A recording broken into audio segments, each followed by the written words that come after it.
کتنی اہم آیت. قرآن کریم کی ہر آیت ہی اہم ہوتی ہے. یہاں قرآن کریم سننے کے آداب بتائے جا رہے ہیں. میں نے انٹرو میں کچھ سوالات رکھے تھے. ارشاد فرمائیے کہ اولین مخاطب کون ہیں؟ قرآن کریم کی اس آیت میں قرآن کریم کو سننے کے آداب بتائے جا رہے ہیں. وَإِذَا قُرِئَ الْقُرْآنُ فَاسْتَمِعُوا لَهُ وَأَنصِتُوا لَعَلَّكُمْ تُرْحَمُونَ. اس کے شان نزول میں مفسرین کے اقوال مختلف ہیں. جی ہاں. بعض مفسرین نے یہ لکھا کہ صحابہ یسلم بعضهم علی بعض فی الصلاۃ، نماز میں ایک دوسرے کو سلام کیا کرتے تھے. بعض مفسرین نے لکھا یتکلمون.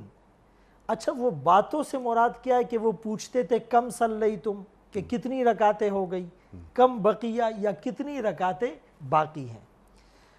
تو اس کی وجہ سے امام کی نماز میں، مقتدیوں کی نماز میں ایک خلل آتا تھا. جی ہاں.